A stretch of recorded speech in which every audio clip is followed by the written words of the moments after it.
Hi everyone. Today I thought that we'd do a little experiment together. This is a fun experiment that doesn't take many ingredients. You may basically need a shallow baking dish or some sort of a shallow bowl, some milk, just enough to cover the bottom of your dish, and some food coloring that we've been using in a lot of projects.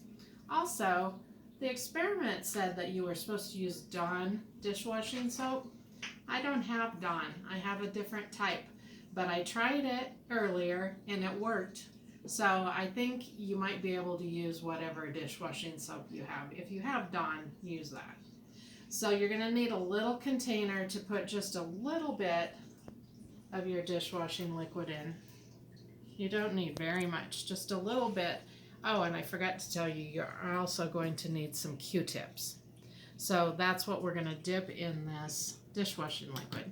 So I'm going to set this aside. I've put a towel down on the table because we always want to protect the surface that we're working on so we don't make a mess. All right, so once you have your bowl with your milk, then you're going to take your colors, and you can use whatever colors you want. You can use a lot of colors or you can use not that many. It's your choice. But we're gonna do little drops of food coloring in the milk, and I'm gonna do a few drops of this yellow. When it goes in, it looks orange, doesn't it? And then I'm gonna try some red.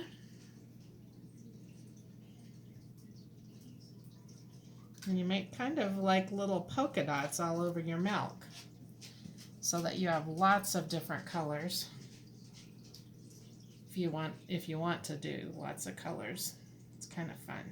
They also make neon food colors. I don't have any right now, but those would be really pretty. All right, now I'm going to use my blue. Get a few drops of the blue. There. Now we have lots of different color drops in our milk. So I told you earlier we're going to need a Q-tip and we're going to need a little container with our dishwashing liquid. Now the milk has different kinds of proteins and fats in it. And when we use our dishwashing liquid, it causes the molecules in those fats and liquids to move around. So we're going to see if we can make them move by putting this inside of the milk. So you dip it in. Wow. Do you see how it makes all of those move around?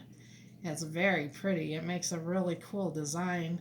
And then all of the colors begin to blend into each other.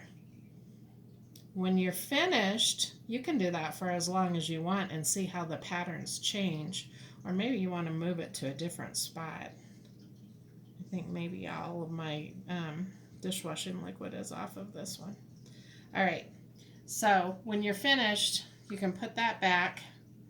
Wow, and it just keeps moving around. It's kind of fun just to keep watching how it changes. But I thought we might try one more experiment and see if we can turn our science experiment into an art project.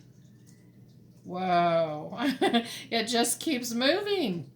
I think you might just want to sit here for a while and just watch how it changes. Because I think as those molecules move around, they start touching the other parts and then they just kind of move on their own.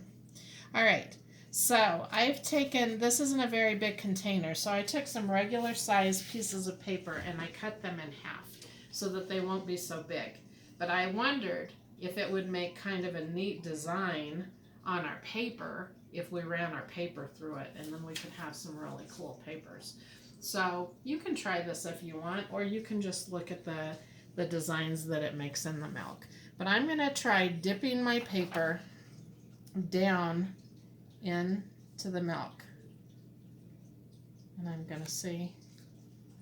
Oh, it does. But it makes my paper curl up. Look at that. It made some really cool designs on my paper. I think I might try another one. Okay, here goes the next one. We're going to put it in and just kind of drag it through the milk and see what colors land on our paper.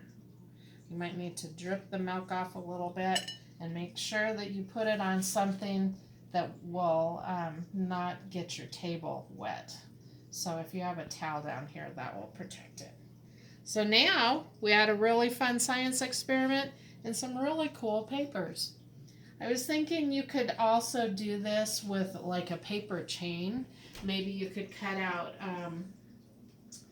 strips of paper and do the strips through the design, and after they dry you could tape them together and make chains, and it would make chains with a beautiful design that you could hang up in your room.